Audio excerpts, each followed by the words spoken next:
Hello, this is Randy Wooden, and this is the Wooden Desk. So grateful that you joined me today. Today is part 2 to this subject of that I've entitled "Be Still, Be Still, Be Still and Listen, Be Still and Understand and Discern the times in which we're living." Without a doubt, the times are challenging. Leadership is challenging. Leading is challenging. But what I know is when I am able to be still, I'm able to come out of that stillness with a greater effectiveness.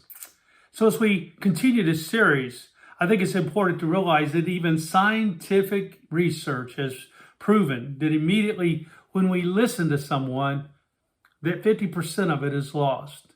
And after a couple days, we only remember 20%. It's kind of like asking, what did the pastor preach last week? And we sit there racking our brains thinking, I don't remember. And of course, for some of us that are smart would say, well, he preached on the Bible. Well, that's not the right answer, even though I hope he did preach out of the Bible. But I think there's an essence that we realize we're only retaining certain things. But I've realized, especially when I hear the voice of God, it brings about impact and transformation, which many a times becomes instilled within the memory source of our own minds and hearts. Well, listening to this whole area of being still begins to surround around communicating, and yet listening is an act. I want you to notice this. Listening is an act of generosity. What do you mean? It is a gift that you give your spouse, your children, and your friends. It demonstrates to them that you're genuinely interested, in understanding what someone else is thinking or feeling or wanting.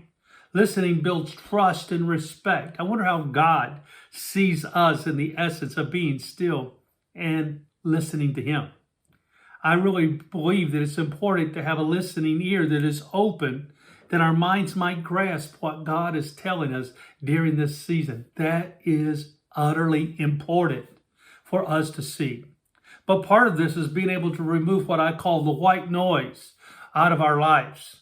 There's a condition out in the world that is without a doubt working against us, an obstacle for peace of mind, and prevents us from hearing people around us and yet the voice of God. And that force field is blocking our ability to be calm, to be still.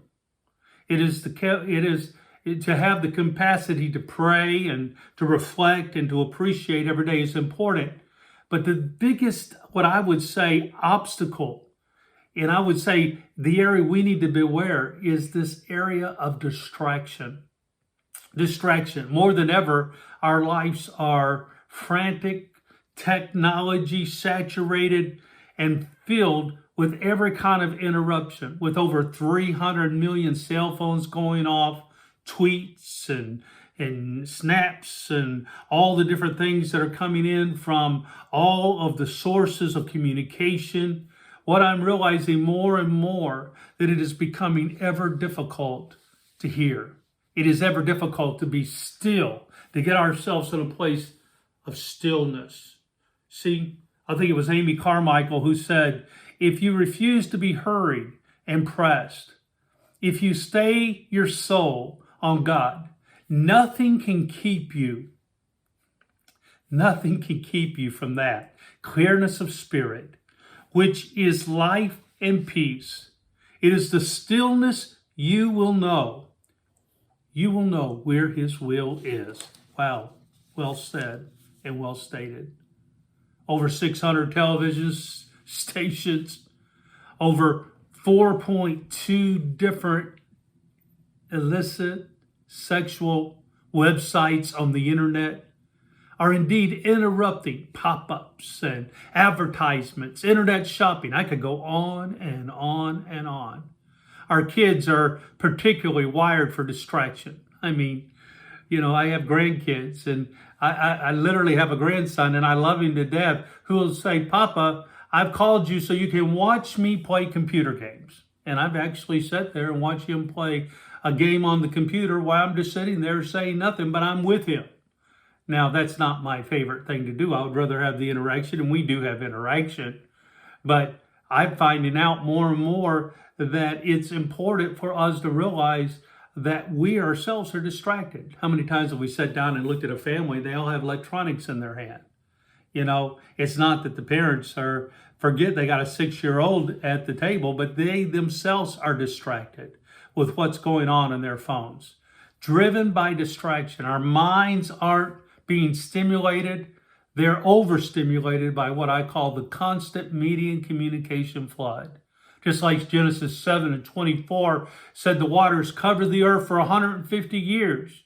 And now we're drowning year round in what I call the sea of distraction. Psychiatrist Edwin Hollowell said, who wrote the book that was entitled Deliverance from Distraction, says that we are unwittingly becoming slaves to the miracles of technology. Those saving devices that supposedly make our lives easier, the result is today they have become slaves to the devices. The result, no one is living in the moment anymore. Is it possible we're missing what we're supposed to have today? Is it possible we're missing what we're supposed to hear now with our family, especially with God? Wow. The result is the disappearance of human, what I call moments of face-to-face. You know, I miss phones that were connected to the cords, to be quite honest with you, because you couldn't take them with you. And what I realize today is though we have more connection, yet we are more disconnected than we ever have been before. Is that possible? Yeah, I believe it's possible. And I believe, isn't it ironic so many times that technology that was invented to connect us is actually disconnecting us, as I said. Instead of mastering it, so many times we're allowing it to master us. We're always on duty, never at rest. You know, it seems like we're distracted and we're swallowed up, that things have our attention spans and eliminate our ability to reflect and to ponder and to connect back to God, the true source of our power. See, God has to become what I call our hard drive, if you will, the force running our entire systems. Wow. I recently saw where one couple was getting divorced and she made a big statement saying, I'm divorcing my husband based upon I am no longer able to tolerate my husband's distracted attitude. I'm never there anymore. Wow. He made the statement that he even slept with his smartphone in the bed on his pillow because he would wake up just to see if he missed anything. I'm thinking, now that's a problem. See, I really believe perhaps many of us have learned to multitask. I was a multitasker, still am sometimes, and listening to one thing, typing on something else, and glancing over, trying to accomplish something else, realizing that I'm probably not going to do any of them with excellence, especially when it comes to spelling, and I go back and reread something and think, how in the world did I say that? But what I realize is we have got to be very careful that people have become so intensely distracted that they almost forget to breathe. A matter of fact, this is proven in the scientific community that people are even breathing, taking a deep breath. They're what is being called, they're shallow breathing. And as a result, they're not getting enough air and oxygen. And as a result, they're tired, they're fatigued, they're jittery, they're all wound up and they're stressful. And I'm thinking, Lord, let's stop and let's take a breath. Because sometimes deep breathing begins to give the breath of life. And yet, that's really what he wants us to do, is be still and breathe in the things that he desires for our lives. The good news is, and this is the good part, is we can take back control. We can become masters of our own life in the sense, instead of spinning around like tops, just going here and there and up and down, I believe we have to be able to know there can be a plan for change. I want to end the session today in talking about siesta for the soul. We're talking about being still, but siesta for the soul. Now, siesta is just a rest, or what we would call a nap.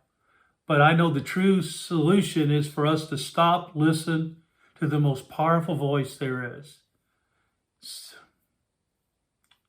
the peaceful voice of God. But in order to hear the voice of God, we have to do what? We have to be still. To slow down, shift our attention away from what I call the insistent, continual distractions that come against us. We need to find a calm place within and an inner contentment where we can refuel, recharge ourselves. And in recharging our batteries today that are so easily being drained by the distractions. To put it another way, we need to pull over to the side of the road and literally just stop, rest, reflect, exhale, listen, and pray. Every one of us has been on a road trip. I know I have on several occasions, and 2 or 3 o'clock in the morning, and all of a sudden the car begins to veer a little bit over this way and a little over that way. I can tell my eyes are getting heavy, and I'm smacking my cheeks, trying to drink something, trying to stay awake, only to realize of no avail. I'm getting so sleepy, I've got to stop. Of course, pull into what we call a rest stop. And the rest of the family is asleep in the car. I might as well pull over, find a parking place, lay my seat back, and go on in the moment of resting and sleeping for a few minutes so that I can get my bearings to get back on the road again. Just like a navigation system, a car is designed to be set only when the car is stopped. I thought, wow, we likewise can only reset, get our calibration and get our GPS spiritually reset when we are still and we are rested. His direction, His wisdom. In being still, we receive from Him a fresh supply and strength and clarity. That is what we're needing today. I told you earlier that if we do not have this, we're going to be consumed by the hours we live today and the chaos that is going on. For it's in the stillness that we find that place of shalom. Shalom, rest, peace. I'm reminded of a man's story who wanted basically to seek God in isolation. So he joined a monastery where the monks took a vow of silence. Once every 5 years, they were allowed to speak 2 words. Well, after this man's first 5 years had passed, he was invited to speak his 2 words. His words were hard bed. He said that the head of the monastery assured him that they would do what they could to fix the problem with his bed. Another 5 years went by, and the man is invited to speak again. Cold food, he said. Again, the head of the monastery assured him that they would do what they could to fix the problem. 5 more years went by, and the man spoke again, and the man said, I quit. I'm not surprised, the head of the monastery said. He said, for 15 years, you've done nothing but complain. Well, that's not what we're talking about here, even though that's a little bit humorous. What's God saying to you? I don't know how many times over the years I had the privilege of sitting across the desk with leaders or other pastors or ministers that were up and coming. And I would always ask one question. I would ask a series of questions many a times. One of the questions I would ask them, I would say, what is God saying? For some of them, they were very quick to respond. For others would look at me as though I had asked them something that was really different because I don't really know what God is saying. And my next question will be, well, why? Why is that? Have you not learned how to hear the voice of God? And of course, I have many answers over the years. Remember the early, when my kids were small, more than one occasion, sharing the story of Samuel basically being taken to the temple to serve under Eli. There was an occasion where a voice came at night, and Samuel got up and went to Eli's room and asked Eli, here I am, Lord. And Eli said, I did not call you. And basically this happened 2 or 3 times. And finally, on the 3rd time, Eli looked at Samuel and said, if this voice calls you again, just answer, here am I, Lord. And basically what was happening is God was trying to speak to Samuel. And of course, Samuel's one of my favorite characters in that he seemed to stay so consistent and faithful to God throughout his entire life of speaking what God had said, but knowing at an early age he was able to discern and hear the voice of God. I remember telling my kids that story, and then many a times telling them how important it was to develop their ability to hear the voice of God. In our everyday life, there are many opportunities to listen and to be still. It can be a 15-minute nap. It can be a short walk through the woods. It can be taking a bike ride, or it could be many things, even for somebody who might like to take a long bath. But it's a time just to have siesta, to have a time of rest and quietness so that they can get to a place of hearing. You know, what I realized more than ever before, we've got to have this.